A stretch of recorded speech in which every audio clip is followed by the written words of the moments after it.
la vida del hombre, de la mujer, por sí sola no va a cambiar. Aunque existan muchos recursos en el mundo que ofrecen un cambio de mente y de corazón, la Biblia enseña que si Dios no hace los cambios en el corazón de los hombres, estos irán a la tumba tal y como están. Amén. Y este es un himno a la palabra de Dios, a la única palabra, hablándolo de una manera personal. Yo hablo por mí, no hablo por ti. Tú mismo busca por ti mismo, tu persona. Fue la única verdad que logró captar mi atención, que sigue logrando, porque como dice Pablo, no es que ya lo haya alcanzado, sino que una cosa hago, prosigo a la meta del supremo llamamiento en Cristo Jesús. La única que ha logrado y sigue logrando no solamente captar mi atención, sino llevarnos a la transformación, ¿verdad? Que solamente la palabra de Dios puede llevar a cabo en el corazón de los hombres. Aquella que te revela, aquella que te muestra, aquella que te ilumina los ojos, aquella que te hace ver aún, como decía David en el contexto, la que te hace ver aún el error de tu vida, la única que te puede preservar para que no vuelvas a lo mismo de donde Dios te sacó. Amén.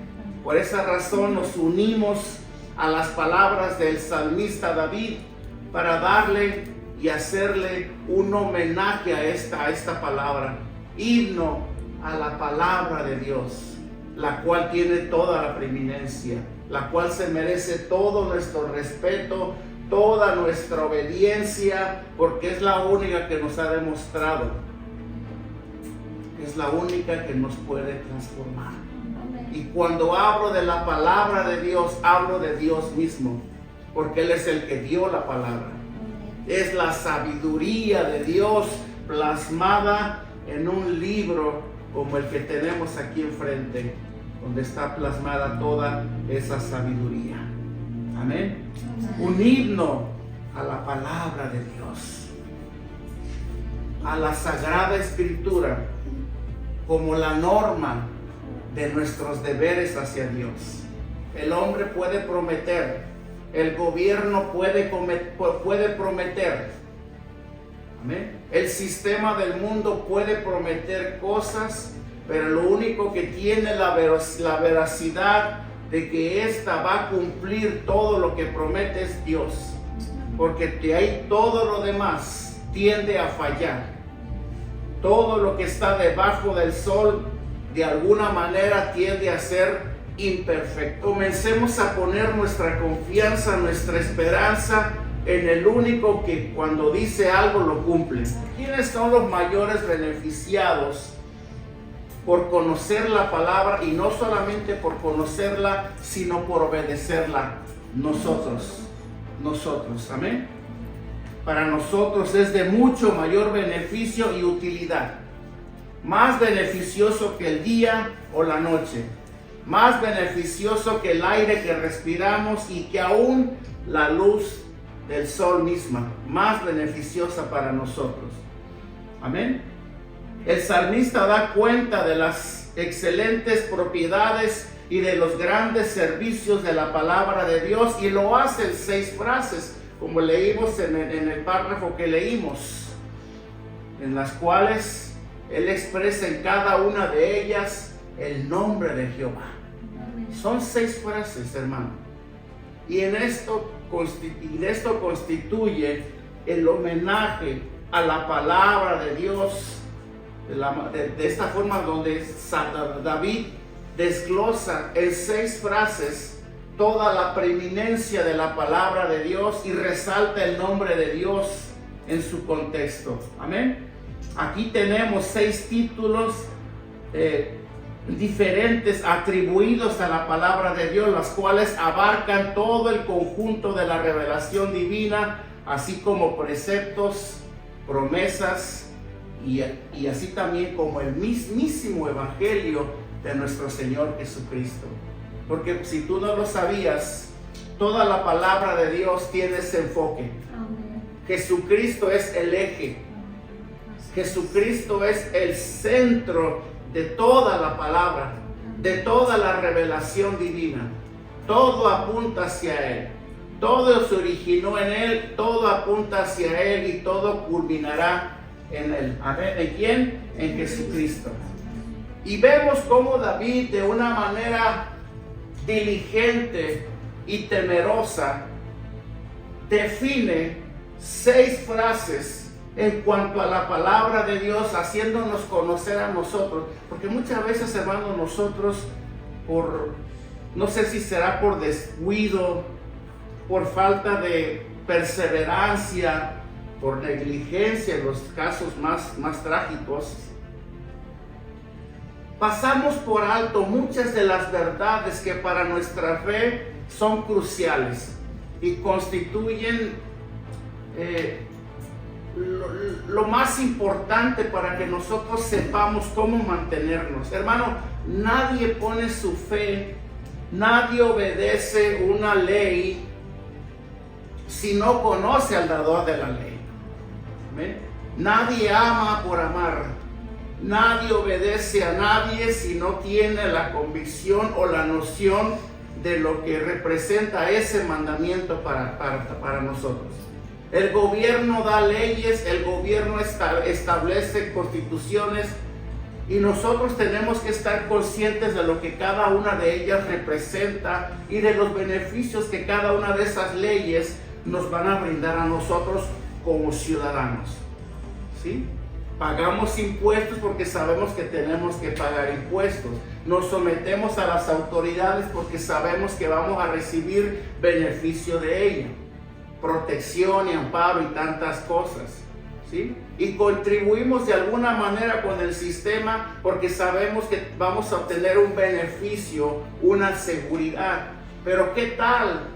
¿Cuál ha sido nuestra actitud, nuestra conducta a la palabra de Dios, a los preceptos de Dios como creyentes? ¿Qué tan familiarizados estamos con ellos?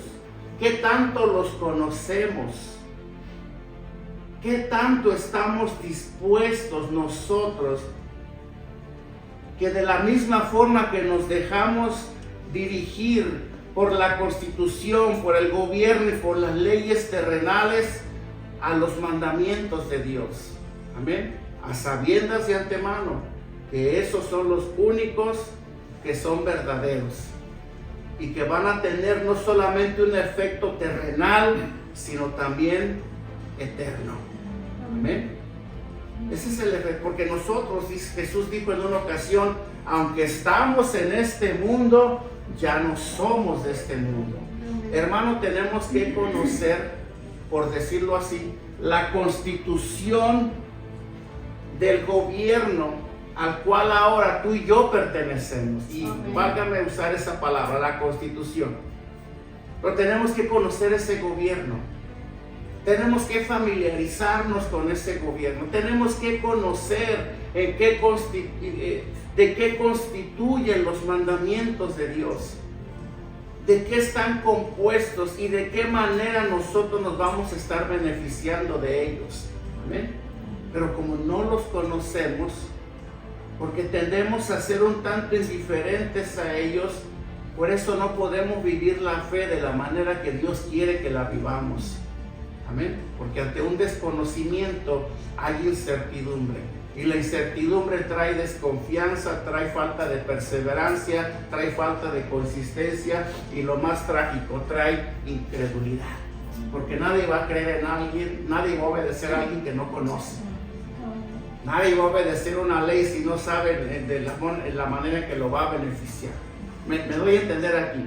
Entonces David comienza diciendo en el versículo 7, pero antes déjame decirte esto, David estaba admirado, porque si algo hacía David, si algo tenía David, es que él amaba la palabra de Dios. Y mientras David más se deleitaba en la ley de su Dios, más aprendía a amarlo, más aprendía a rendirse a él, más aprendía a adorarlo, Por eso él es el salmista de la Biblia. Amén. Por eso David tiene y guarda a través de toda la escritura donde se habla de él una actitud de alabanza y de adoración. Pues ante esta actitud de David, él comienza diciendo en el versículo 1, la ley de Jehová es perfecta. Hermano, para decir esta palabra necesitamos de plano tener una convicción plena de que sí lo es. Porque tú sabes que no existe la perfección. Yo no me atrevería a decir la ley de este gobierno es perfecta, porque mentiría. No es perfecta. Tiene muchas fallas. Es como decir la conducta de mi mujer es perfecta. No lo es. O la de tu esposo no la es. O la de tus hijos no la es. No existe perfección debajo del sol. Por eso David usa esta expresión, la ley de Jehová es perfecta, versículo 7, o sea, perfectamente libre. Hermano, la ley de Dios es perfectamente libre de toda corrupción. Es incorruptible, amén. Es perfectamente llena de todo bien. Y eso se los digo, hermano, de acuerdo al mensaje de hoy, para que aprendamos a conocer más, ¿sí?, a Dios a través de su palabra. Y las grandezas que están escondidas y ocultas ante los ojos de todos aquellos que de una manera liviana pretenden conocer y caminar con Dios, sino que sea una devoción sincera y genuina, efecto de haber conocido la palabra y su ley. Amén. Entonces es perfectamente llena de todo bien. Amén. Nada se le puede añadir. La palabra de Dios no necesita que se le añadan cosas. Por eso es el pecado, uno de los pecados más grandes que cometen los predicadores modernos de hoy en día es que le añaden a la palabra, ¿sí? Le sustraen cosas, la acomodan a su manera. No, la palabra, la ley de Jehová, dice David, es perfecta y nada se le puede añadir, porque dentro de esa perfección, así como nada se le puede añadir, tampoco nada se le debe de quitar. Amén. Y sirve por sí sola, la palabra de Dios sirve por sí sola para restaurar, para reanimar el alma, es decir, para hacerla volver a sí misma. Amén. Para hacer volver el alma de los hombres a Dios, para hacer volver la obediencia de los hombres a Dios. Amén. ¿Ven la importancia que tiene, hermano? Empaparnos, llenarnos, así como también exponernos a la verdad de la palabra. Es la que produce la obediencia en nosotros. Es la que nos hace volver a nuestro Creador. Dice el libro de 2 de Timoteo 3:17. Si le damos lectura y luego de ahí pasamos a Lucas 15:17. Veamos qué dice la palabra. A fin de que el hombre de Dios sea perfecto. En su contexto, Pablo está hablando de la palabra de Dios. A fin de que el hombre de Dios sea perfecto, enteramente preparado para toda buena obra. Amén. ¿Qué es lo que produce la palabra de Dios en el corazón del hombre? Obras que glorifican a Dios. Es lo que produce en el hombre obediencia, y la obediencia produce obras. Hermano, el origen de las obras del hombre que agradan a Dios provienen de su obediencia, y su obediencia proviene de su conocimiento que logra tener de Dios. Por eso el que no conoce a Dios no lo obedece. Amén. Y luego Lucas 15:17 dice: y volviendo en sí. Pongan atención en esta expresión, y volviendo en sí, haciendo alusión al hijo pródigo, aquel que se fue. ¿Cuántos jornaleros en casa de mi padre tienen abundancia de pan y yo aquí perezco de hambre? ¿Se acuerdan que en el contexto dijimos que la palabra de Dios, que la ley de Jehová dentro de su perfección es útil para reanimar y para hacer volver al hombre en sí? Hermano, cuando el hombre vuelve en sí, la verdad detrás de esta expresión es cuando el hombre vuelve a su Creador. La única manera segura de que el hombre ha vuelto en sí es que el hombre ha vuelto a Dios. El hombre ha vuelto a su Creador. Yo puedo reaccionar, pero dentro de mi contexto y mi naturaleza pecaminosa yo puedo volver a caer. Pero si yo reacciono y vuelvo en sí como el hijo pródigo, yo vuelvo a mi Creador. Este hombre se dio cuenta que se había alejado de la casa de su padre, así como muchos lo hacen. ¿Y qué es lo que te va a traer de regreso si tú eres un verdadero hijo de Dios? Lo que está en ti, la palabra que se sembró en ti. Amén. Lo que te va a volver a hacer, a traer de regreso. Y fíjense de la manera en la que David, de una manera, en una esencia, por decirlo así, llena de gratitud, de alabanza, David continúa en el versículo 7 diciendo: el testimonio de Jehová es fiel. Uno fue: la ley de Jehová es perfecta. Y luego continúa diciendo ahí mismo dentro del versículo 7: el testimonio de Jehová es fiel. Hermano, notemos esto. Estas son las palabras de un hombre que conoció a Dios. ¿Ven? No son las palabras de un amateur o de un recién convertido, por decirlo así. Son las palabras de un hombre que de verdad conoció a Dios. Pero ese fue David. Yo no creo que pueda llegar a tener la fe que tuvo David, hermano. El mismo espíritu que llevó a David a ese estado espiritual es el que ahora mora en ti. Amén. ¿Quién tiene más ventaja?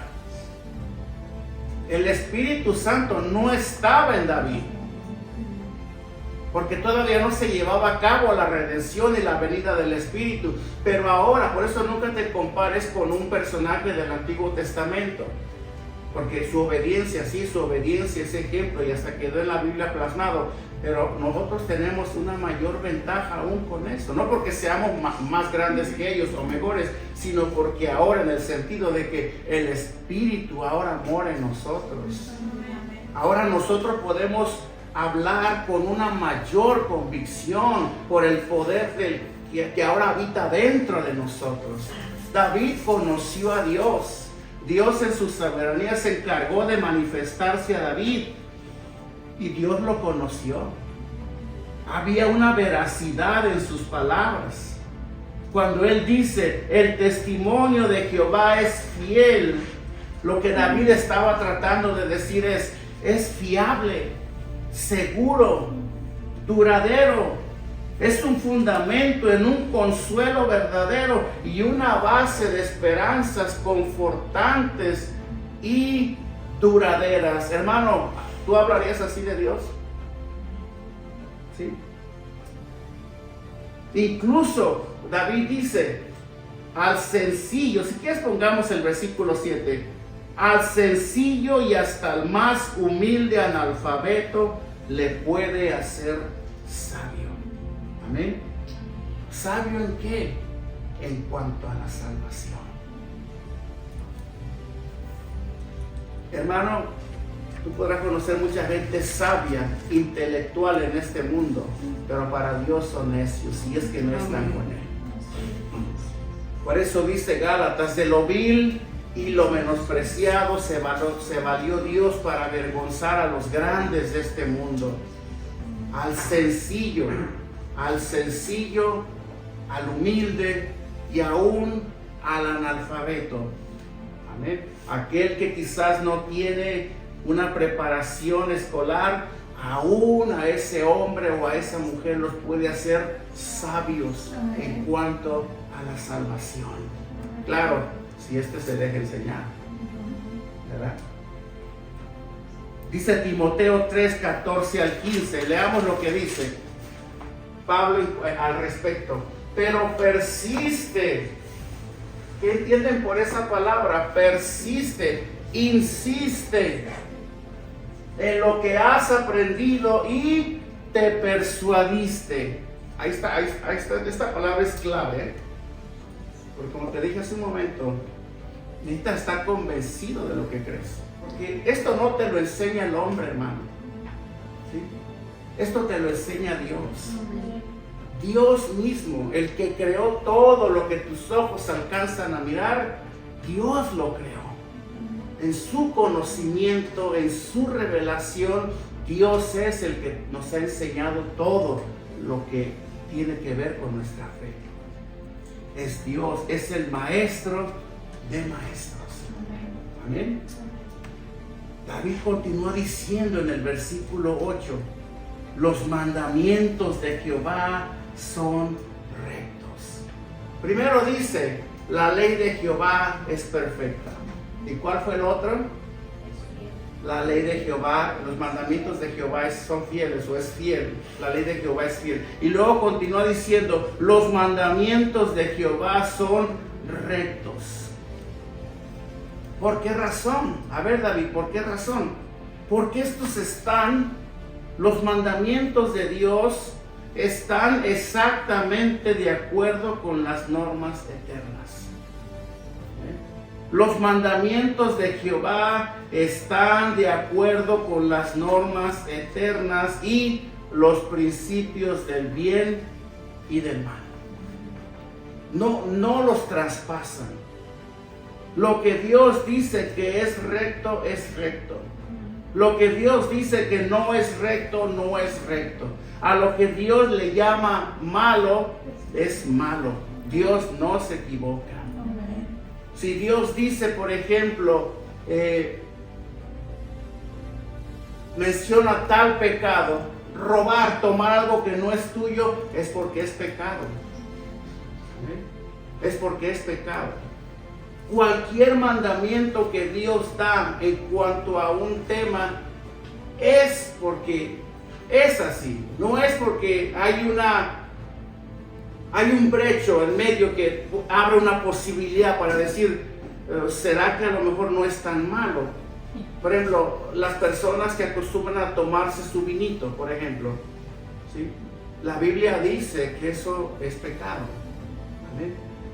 Pero podemos nosotros caer en ese dilema y decir, bueno, pues a lo mejor no es tanto, porque Pablo le dice a Timoteo que beba un poco de vino por causa de sus problemas estomacales.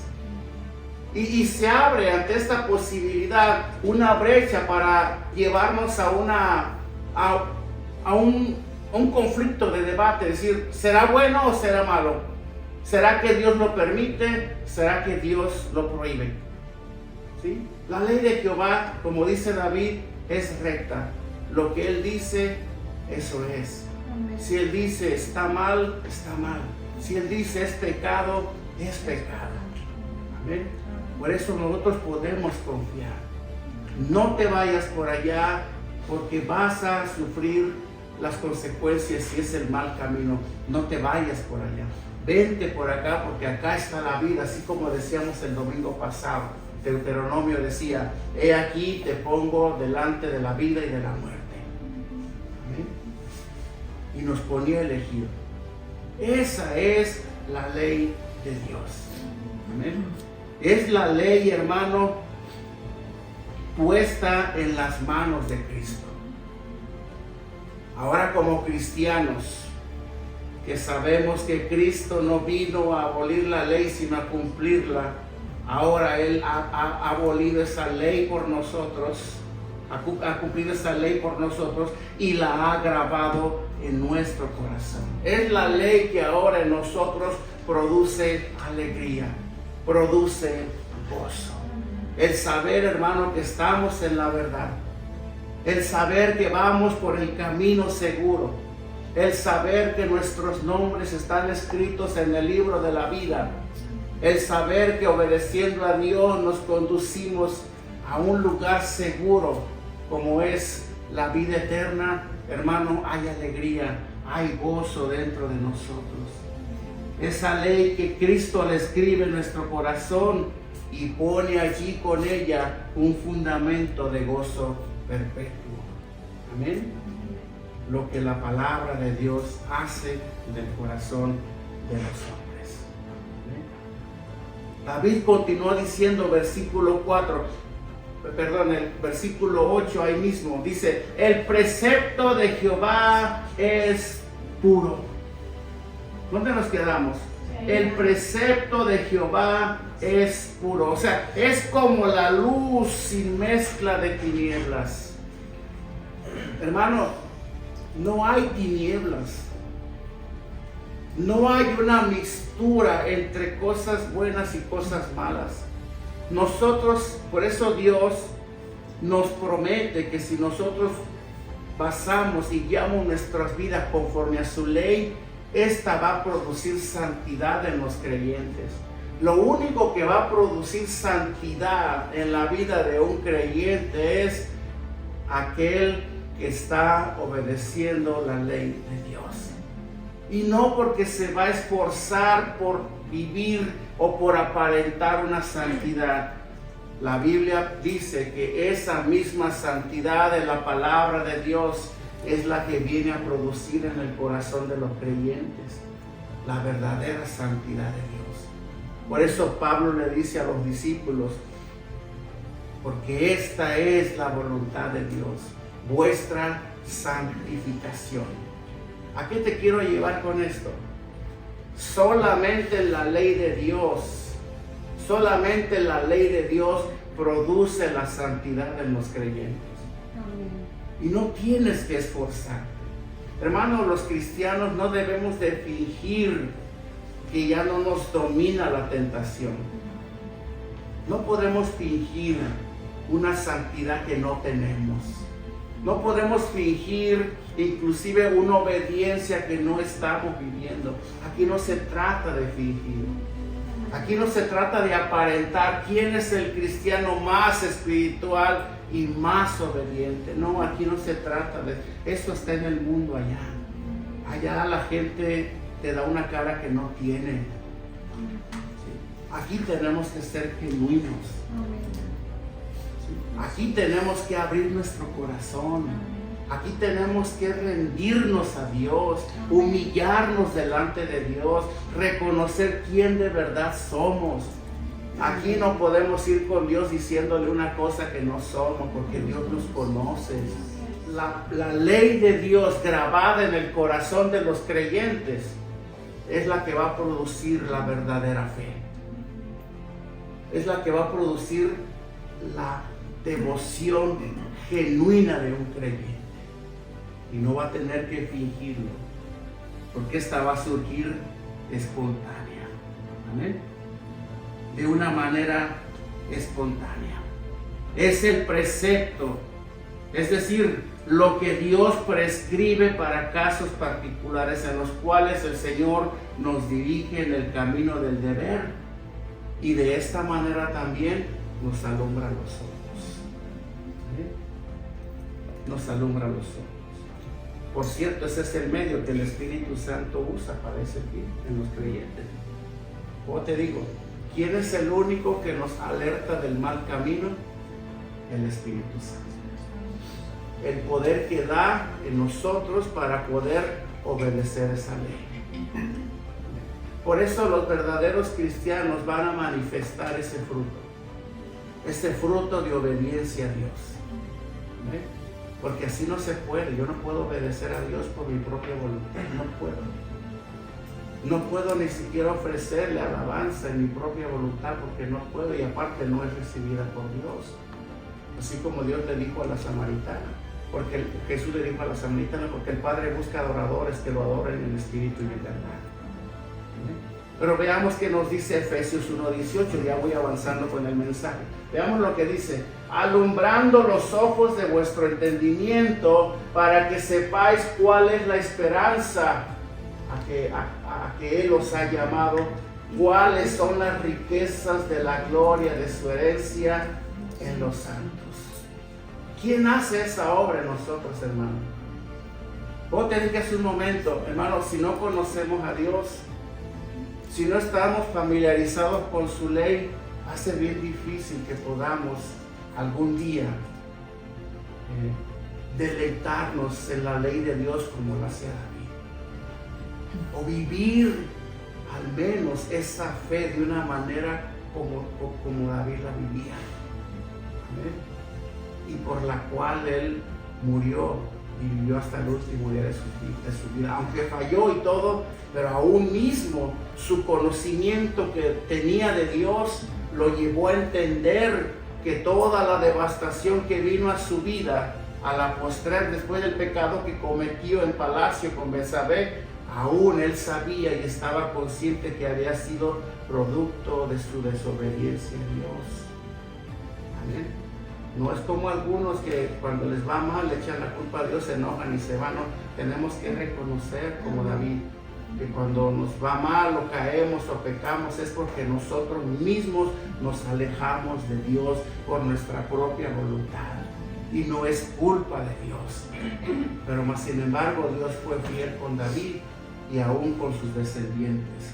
Amén. Muy bien. Luego David continúa diciendo en el versículo 9: el temor de Jehová es limpio, que permanece para siempre. En las palabras de David, la pureza y la limpieza con la que la palabra de Dios nutre a los hijos de Dios es incorruptible y permanece para siempre. Es esta voluntad que emana de la persona de Dios para que el hombre limpie su camino. Hermano, la ley de Jehová, como dice David, el temor de Jehová es el que limpia el camino del hombre. Hemos hablado mucho del temor de Dios. Hemos mencionado el efecto que tiene en un creyente caminar dentro de este temor. Se abstiene del pecado, se guarda del pecado, se guarda de hacer cosas que sabe que ofenden a Dios, aunque esté solo, aunque nadie lo vea, o aunque esté rodeado de gente desconocida. No se tiene que estar cuidando de que hay un hermano cerca por ahí, o que el pastor, o que alguien que lo conoce, que sabe que es cristiano. No, el que camina en el temor de Dios se sabe guardar. Haya creyentes cerca de él o no, sabe guardarse. ¿Por qué? Porque sabe que no se puede involucrar en el sistema de este mundo que lo quiere arrastrar al pecado y a la maldad, sino que él sabe que hay unos ojos que lo miran y que lo observan constantemente. Amén. El temor de Dios es el que guarda y preserva al creyente de pecar, y de pecar de una manera deliberada. Es aquel que limpia el camino de los creyentes. Es aquel que va limpiando, va sacando todo lo malo, saca lo malo y va poniendo lo bueno. En eso consiste, hermano, cuando dice David, el temor de Jehová es limpio, aquel que nos limpia el camino, aquel que nos guarda de hacer lo malo. Veamos cómo dice David mismo, Salmo 119:9. Él lo dice de esta manera también: ¿con qué limpiará el joven su camino?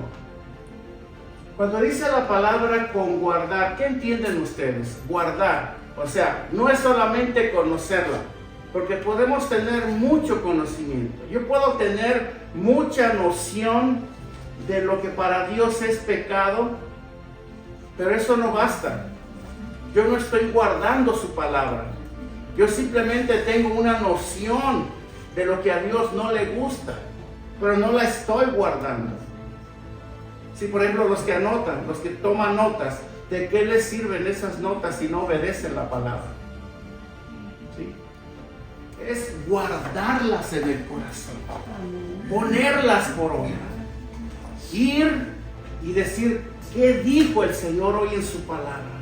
¿Cómo puedo aplicar a mi vida en esta situación lo que se habló hoy en el mensaje? De esta manera nosotros vamos a limpiar nuestro camino delante de Dios. Y la sexta frase que David describe todas estas verdades en cuanto al temor, a los preceptos y a los mandamientos de Dios. David dice, los juicios, o sea, los decretos de Jehová son verdad. ¿Por qué razón? Porque todo lo que Dios quiere siempre se ajusta con la verdad. Pues como dice Juan 17:17, tu palabra es verdad. Cuando Jesucristo estuvo delante de Poncio Pilato, Jesucristo le habló a Pilato de que él era la verdad. Pilato le dijo, ¿verdad? ¿Cuál verdad? Hermano, el que no conoce a Dios no conoce la verdad. La verdad absoluta de Dios es única. En este mundo no hay verdad. No existe una verdad absoluta.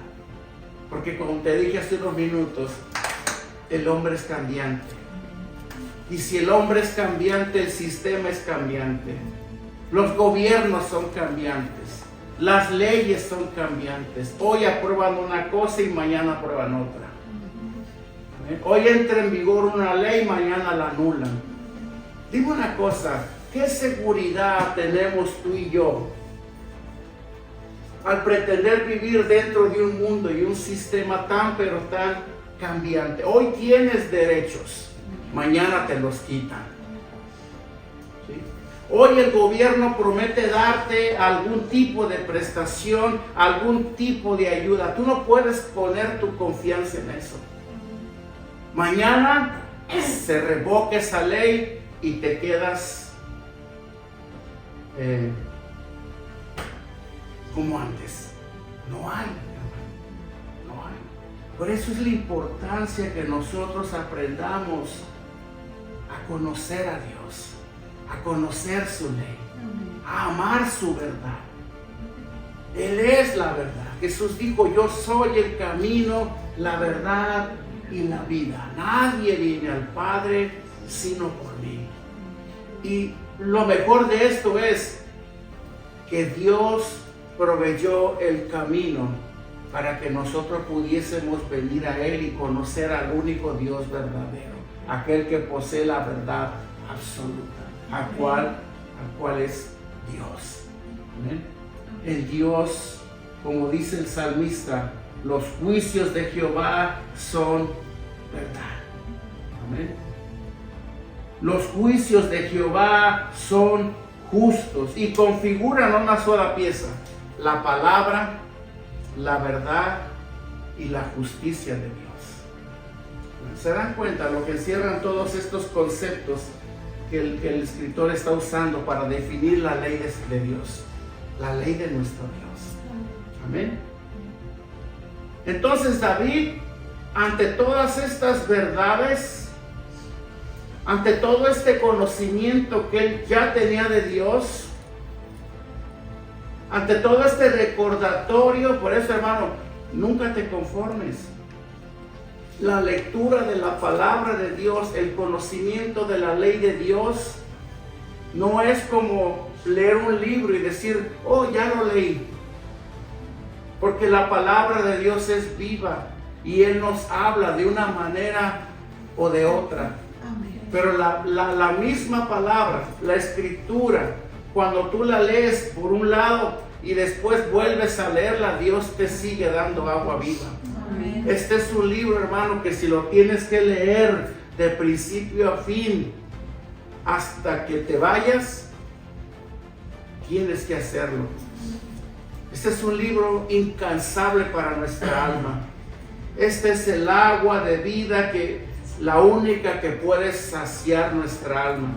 Es el conocimiento desbordante de la palabra de Dios, el único que puede llenar a plenitud el corazón y el alma de los creyentes y de todo aquel que se disponga. Amén. Esta es la fuente de agua viva, como lo dijo Jesús. El que cree en mí, de su interior correrán ríos de agua viva. Oh, pero ya leí tal libro, lo leí. Vuélvelo a leer, hermano. Ya acabaste de Génesis, Apocalipsis. Vuélvelo a leer otra vez. Hay un ejercicio que muchos hacen, que se leen la Biblia en un año. Inclusive dentro de las herramientas que las Biblias dan, ahí te enseñan cómo leer la Biblia en un año. Entonces, si la leemos, pero no la escudriñamos como debe de ser, pues es como un libro más al final. No leas la Biblia por leerla. Tienes que tomarte tu tiempo. Tienes que hacer tus pausas, tienes que meditar, tienes que levantar tus ojos al cielo y hablar con Dios. La palabra de Dios produce en nosotros una comunión, una devoción. Hermano, la fuente de tu vida espiritual proviene de aquí. Amén. Te digo una cosa, y yo no quiero ofender a nadie con esto, pero tu vida espiritual que estás viviendo ahorita me dice cuánto estás leyendo y cuánto no. Porque de aquí proviene todo. Todo el sentir de Dios emana de su palabra para nosotros. La devoción, la entrega, el compromiso, el amor por Dios y por nuestro prójimo, la transformación constante. No podemos ni siquiera estancarnos en el mismo lugar por años. Hermano, algo está faltando. Amén. Versículo 10. Deseables son más que el oro y más que mucho oro afinado. O sea, las palabras de David proyectan una admiración al final. Es como que David dice, yo no sabía. ¿Sí? No, sí lo sabía. Pero ese es el efecto de la palabra. Que mientras más la lees, más te la consumes, más produce en ti eso. David estaba admirado. Por eso hemos titulado el mensaje de hoy un himno a la palabra de Dios, porque eso es lo que David hace. Eso es lo que David termina haciendo, termina diciendo al final de la narración. Compara a la palabra de Dios con el oro. Y luego continúa diciendo, son deseables, son más que el oro y más que mucho oro afinado. Y luego dice, y mucho más que la miel, la que destila del panal. En el versículo 11 David dice, tu siervo es además amonestado con ellos. ¿Ves que la palabra nos reprende? ¿Ves que la palabra nos redarguye? ¿Ves que la palabra nos amonesta? ¿Ves que la palabra, a pesar de la dulzura y de ese valor tan grande que David le da, también tiene su efecto en nosotros? ¿Quiénes son los imperfectos? ¿Nosotros o Dios en su palabra? Nosotros.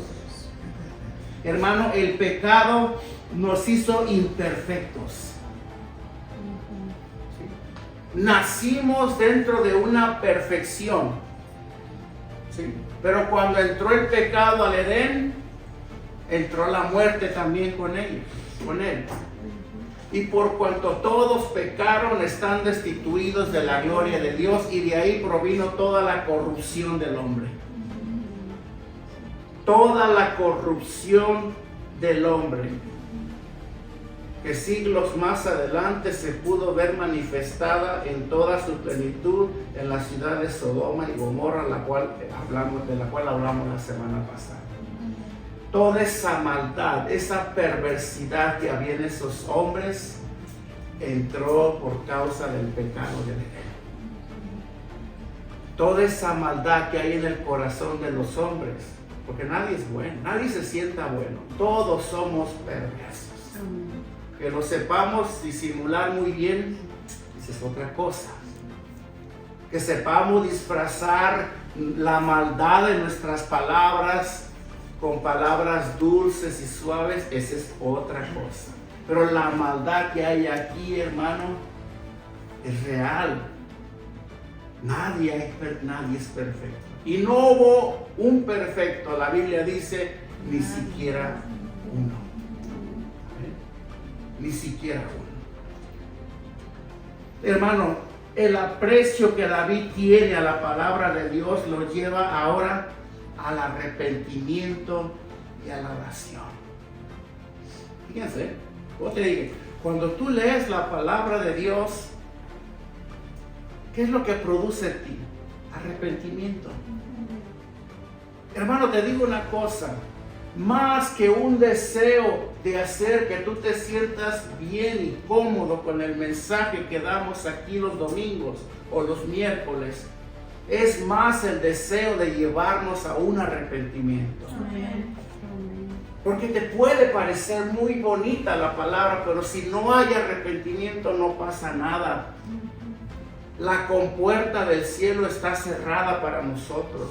Es más que eso, llevarte a un arrepentimiento, que tú te des cuenta del error de tus caminos y te vuelvas a Dios. Que reconozcas que eres un pecador miserable, que necesitas a Dios. Que en ti no había nada especial, que en ti no había ese gran potencial que enseñan hoy en día que hay en ti, que en ti había una maldad. Y la hay todavía, y que gracias a la sangre de Cristo, gracias a la gracia de Cristo en ti, te ha hecho ahora aceptable ante Dios, a pesar de lo que eres. Amén. Como dijo Michelle Suchelet, Dios no te ama como eres, te ama a pesar de lo que eres. Amén. Y por eso entregó a su Hijo en una cruz. ¿Para qué? Para que en aquel día nadie se jacte en su presencia. Nadie diga, yo llegué aquí por mis propios méritos. Al fuego eterno le va a decir Dios, tú aquí no entras. No, yo llegué aquí por la gracia de Cristo. Amén. David sintió deseos de arrepentirse. Sintió deseos de orar una vez que él estuvo frente a la verdad de la ley de Dios. Hermano, ¿qué está produciendo en ti esto en esta mañana? Lo mismo que hubo en David. ¿Qué está produciendo en ti el conocer, el profundizarte más en cuanto a la ley de Jehová? En cuanto a la ley de tu Dios. ¿Estás dispuesto a salir de aquí con la misma actitud? ¿En el mismo espíritu? ¿En tu misma conducta de siempre? ¿O estas palabras te han movido a buscar a Dios y buscarlo de corazón? Y arrepentirte de verdad. Porque como te repito, los equivocados somos nosotros. Dios no está equivocado. ¿Sí? Los que estamos mal somos nosotros. David estimaba los mandamientos de Dios más que toda la riqueza del mundo. Por eso se atreve a mencionar y a compararla con el oro más fino que existe. Hermano, el oro que al fin y al cabo es de la tierra, es terrenal. ¿Cómo vamos a comparar la riqueza terrenal con la riqueza del cielo? Esta es terrenal solamente, de acuerdo a las palabras de David. El oro, aunque sea muy fino, solo sirve para las cosas del cuerpo. ¿Para qué otra cosa sirve? Para nada más. Para suplir, para satisfacer los deseos y las necesidades de este cuerpo. Pero cuando el cuerpo vuelva a la tierra, ¿qué va a pasar después? Amén. Pero la gracia de Dios, por otro lado, de la que David habla y exalta, es para el alma y para todo lo concerniente con la eternidad. Amén. Por eso Pablo en una ocasión dijo, pongan su esperanza, hermanos, pongan su esperanza en todas aquellas cosas que no ven con estos ojos, porque ahí está la eternidad, ahí está lo verdadero. No las pongan en lo que alcanzan a ver con sus ojos, porque todo va a perecer. porque solamente son temporales. Hoy están aquí y mañana ya no están aquí. ¿Sí? Vive tu vida en este mundo mientras estés aquí, pero no pongas tu esperanza en otra cosa que no sea en Dios. No pongas tu esperanza en tu carrera. No pongas tu esperanza en esa relación romántica. No pongas tu esperanza en todo lo que puedes llegar a ponerle en lugar de ponerle en Dios, porque todo es temporal. Amén. Ni aún en tu pareja que tienes al lado. Antes de serle más fiel a la pareja que tienes al lado, serle más fiel a Dios, porque el que está aquí o la que está aquí mañana ya no van a estar. Se van a ir. Les va a llegar su turno de partir, pero Dios siempre estará en su trono. Amén. Amén. Si pones tu confianza en Dios y solamente en Dios y pones toda tu esperanza en Él, hermano, tienes la seguridad de que siempre va a estar allí para ti y está para ti.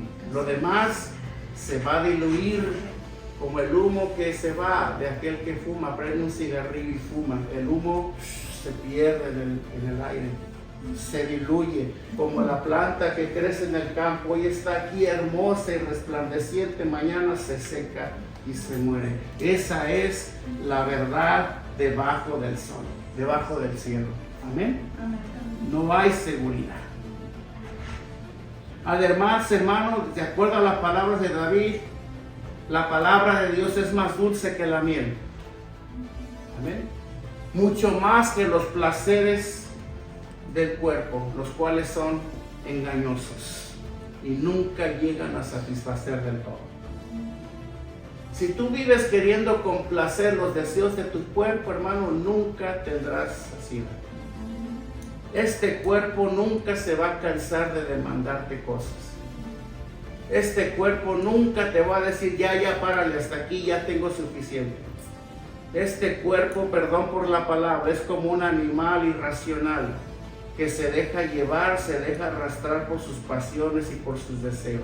Por eso el peor error que puedes cometer tú como persona es dejarte dominar por los deseos de tu cuerpo, porque estos son insaciables. Insaciables. Nunca se llenan. Amén. Veamos lo que dice David, versículo 12. Dice, ¿quién podrá entender sus propios errores? Hasta el 14, vámonos, Cristian. Líbrame de los que me son ocultos. Fíjense lo que David dice. ¿Quién podrá entender sus propios errores? Esta palabra errores es sinónimo de pecados. Pecados. Pero nosotros nunca debemos de decir así. Es que me equivoqué y no, tú te pecaste cuando caigas, porque eso es lo que significa. David es lo que está, la Biblia está diciendo aquí es, ¿quién podrá revelarme mis propios pecados? ¿Quién me podrá revelar o decir a mí que estoy mal? La gente hoy en día dice que está bien. Todo el mundo piensa que está bien, que los demás están equivocados. Yo tengo la verdad. No, nosotros estamos mal. A veces nosotros tenemos cosas malas en nosotros que no nos damos cuenta. ¿Sí? Líbrame de los que me son ocultos. O sea, David dice, no solamente me muestres mis pecados que hay en mí, sino también líbrame de los que todavía aún no me doy cuenta. Amén. El 13, preserva también a tu siervo de las soberbias, que no se enseñoríen de mí. David se refería a la soberbia por la que él pecó. ¿Sí? Él conocía a Dios. Dios lo había hecho rey. Dios lo había puesto en un puesto al cual Dios había prometido, por cierto. Pero ahí es donde, hermanos, tenemos que ver cómo el hombre es débil. La naturaleza del hombre es pecaminosa y no se puede fiar de eso. Yo no me puedo fiar de que ahora soy pastor y ya la tengo hecha. No, yo sé que si no me cuido caigo. Yo sé que si no velo, yo puedo caer otra vez. Yo sé que si me dejo seducir por lo que antes me controlaba, puedo volver a caer. Nadie está exento. El que quiera estar firme, mire que no caiga. David pecó y sabiendo que estaba pecando, sabiendo que estaba violando la ley de Dios, David llega y se mete con una mujer que no era su esposa. Y no solamente eso, sino mandó matar al marido de esa esposa. ¿Sí? Esa mujer sale embarazada y David pretende encubrir su pecado. Y ya muchos que ya conocen esta historia pueden dar testimonio de que David hizo cosas que dijeras tú, yo nunca las haría. No digas eso. A esa soberbia David se refería. Hermano, nosotros como creyentes, cuando nosotros pecamos en algo que sabemos que es pecado, no porque estemos ignorantes a que no sabemos, es soberbia pura. ¿Sí? Si yo sé y tú sabes que tal acción que quieres hacer y cometes es pecado y aún con eso lo haces, es soberbia pura. Y a eso se refiere a David. No dejes que se enseñoreen de mí. Es el clamor que surge del corazón de David. Sí, soy un pecador. Vuelvo a reconocer, soy un pecador. Señor, como dice aquí, preserva a tu siervo de las soberbias para que éstas no se enseñoreen de mí. Hermano, que esa soberbia o esa altanería de corazón que muchas veces hay en algunos creyentes no los lleve a pecar así delante de Dios. Una cosa es que pequemos porque estamos aún en este cuerpo pecaminoso, ¿verdad? Y que tiende al pecado. Y otra cosa es que lo hagamos deliberadamente sabiendo que es pecado. Créemelo, Dios perdona al que lo hace involuntariamente. ¿Sí? Pero dice el Salmo 138:6, y lo leemos, Cristian. Lo dice de esta manera: pero Jehová es excelso y atiende al humilde, mas al altivo mira de lejos. ¿Sí? Por eso David, el escritor de este mismo salmo, en su contexto, hermano, David sabía que por causa de la soberbia de su corazón, Dios no lo escucharía. Dios no le concedería el perdón. Amén. Señor, preserva a tu siervo de las soberbias, es decir, de pecar con gran soberbia deliberadamente contra tu ley. Te doy un consejo, hermano. Antes de dar ese paso que estás a punto de dar, si eres de verdad un creyente, si el Espíritu de Dios mora en ti y sientes ese impulso de no hacerlo porque sabes que estás desobedeciendo a Dios, detente, no lo hagas. Corre por tu vida. Medita en tus caminos. Medita en tu obediencia. Dile a Dios que te ayude a escudriñar tu corazón. Que saque, más que nada que te muestre, que te revele, así como David dijo, que te muestre el error de tu camino y que te haga volver, mas no sigas, no avances más, porque puedes caer en una condenación mayor. Eso enseña la palabra de Dios. David sabía que su pecado será perdonado por medio del sacrificio como se usaba antes, pero también David sabía que por el pecado de la insolencia o la presunción no era aceptado ningún sacrificio. ¿Sí? A menos que haya arrepentimiento. Ahora que has conocido la verdad, ahora que tus ojos han sido abiertos por causa de Dios y su palabra, ahora fíjate cómo te conduces. Ya no te vayas por el camino del mal. Ya no peques deliberadamente. Hebreos 10, 26 al 31. Vean de qué manera el escritor describe la condición de una persona que aún conociendo la ley de Dios peca. y hace lo malo delante de Dios. ¿Qué consecuencias va a cargar esta persona? Dice Hebreos 10:26, guardémonos de estas cosas, hermano. Corramos a Dios. No te quedes ahí. Corre a Dios. Refúgiate en Dios. ¿Sí? Si te estás viendo tentado, si te estás viendo acosado por el pecado, vuélvete a Dios en ese momento. No te fíes de tu propia prudencia. Nunca pienses que tú lo puedes controlar, que tú lo puedes manejar.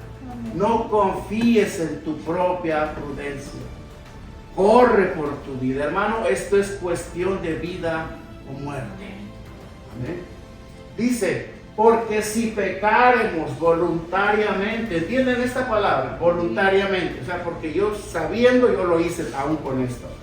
Después de haber recibido el conocimiento de la verdad, el escritor dice, ya no queda más sacrificio por los pecados. Ya no hay más. Versículo 27, sino una horrenda expectación de juicio y de hervor de fuego que ha de devorar a los adversarios. 28, el que viola la ley de Moisés por el testimonio de 2 o 3 testigos, muere irremisiblemente.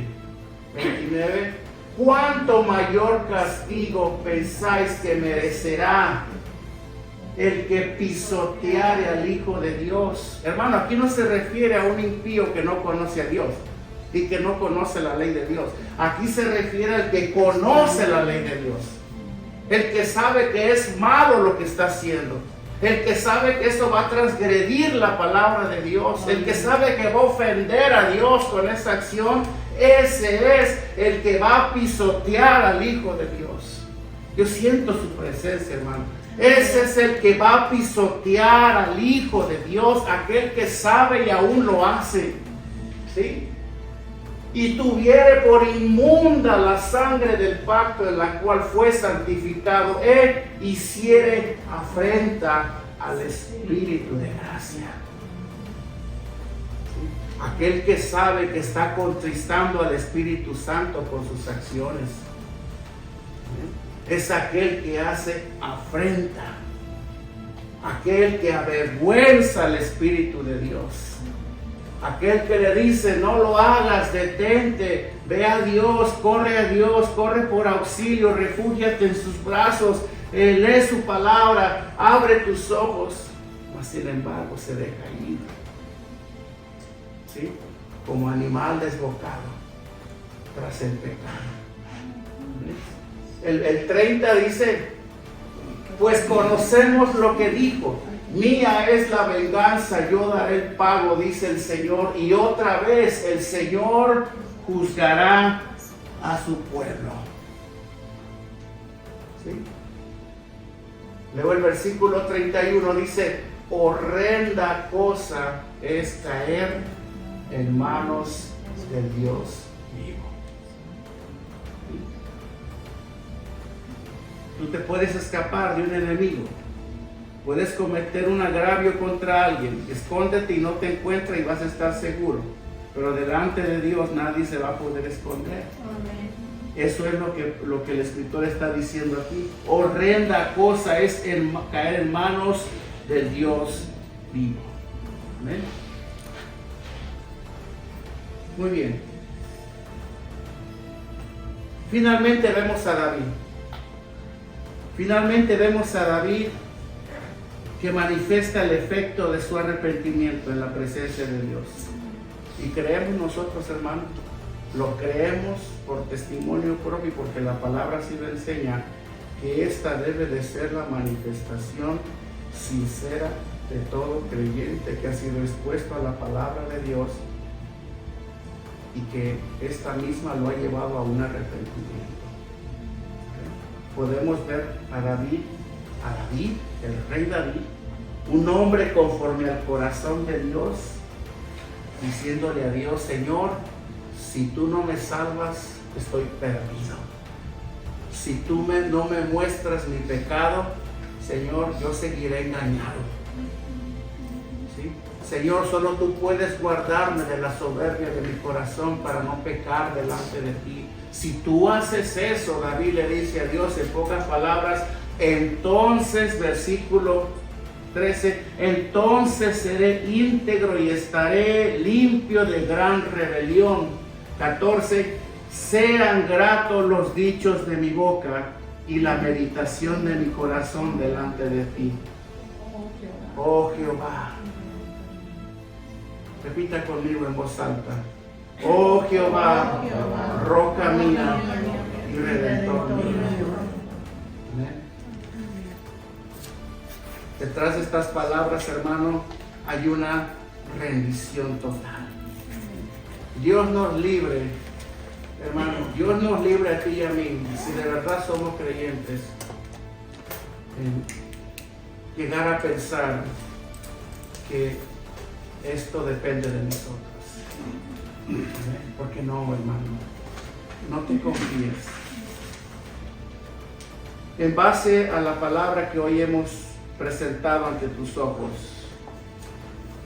¿cuál ha sido el efecto de la palabra de Dios en tu vida? No solo la de hoy, sino la que has conocido y a la que has estado expuesto hasta este día. ¿Cuál ha sido ese efecto? ¿De verdad ha servido para algo? ¿De verdad te ha llevado como llevó a David en esta mañana? A implorar, a arrepentirse, a orar, a rendirse a Dios y a pedirle misericordia o socorro. ¿De verdad su palabra en ti ha tenido un efecto como tal? Amén. ¿De verdad? ¿O esto para ti han sido solamente letritas puestas en una televisión con dibujos de parte de atrás? ¿De verdad? ¿O simplemente es un libro que tú lees por leerlo? ¿Lo lees porque tienes que leerlo, porque te has propuesto leerlo? ¿O de verdad estás escudriñándolo como debe? ¿De verdad estás meditando en eso? ¿De verdad te has, como te dije hace un momento, de verdad te ha llevado a una meditación en cuanto a tu propia vida? Porque acuérdate, yo no leo la Biblia para saber cómo juzgo a mis demás hermanos. Yo leo la Biblia para juzgarme a mí mismo. ¿Sí? Así como yo doy la palabra, no para juzgar a algunos, sino porque la palabra dentro de su consejo es la que juzga y juzga de una manera general, y el Espíritu reparte a cada uno conforme a su voluntad y a su necesidad. Amén. Así de esta misma manera, cuando yo leo, cuando tú lees la palabra de Dios, no pienses en nadie más. Amén. Piensa en ti. Así como hoy no vino alguien al culto, no digas, si hubiera venido lo que se perdió, no, esa palabra era para ti. Si tú llegaste hoy, llegaste aquí y sentaste, esta palabra era para ti. Dios la mandó para ti, no para el que no vino. ¿Amén? ¿Ha tenido ese efecto en nosotros? ¿Qué tanto meditas en ella? Vuelvo a repetirlo, no leamos por leer. Meditemos en ella. ¿Saben qué es esa palabra? Meditar. Pensar. Cerrar tus ojos. Levantar tu mirada al cielo. Escudriñar tu corazón. De verdad es para mí. De verdad estoy desobedeciendo. ¿Qué necesito hacer, Señor? Dime qué más sigue. Así se lee la palabra. ¿Estarías dispuesto a someterte en este momento, hermano, a un examen de tu fe en tu propia vida? Dirán algunos, no creo. Bueno, hermano, nunca es tarde. El día que tu corazón se detenga, el día que tus ojos se cierren para siempre, ese va a ser la última chance. Hasta ahí llegó, pero mientras estés aquí, no importa si tienes que comenzar de nuevo, comienza de nuevo. Que seamos hace 8 días. Si tienes que regresar al punto de partida, regresa cuantas veces sea necesario. Haz a un lado el orgullo, haz a un lado la arrogancia, que no te importe el qué van a pensar de mí. Es mejor que digas, no sé, soy un ignorante de la palabra, a que vivas pensando que sabes mucho, pero manifiestas poco. Es mejor decir, no sé, enséñenme.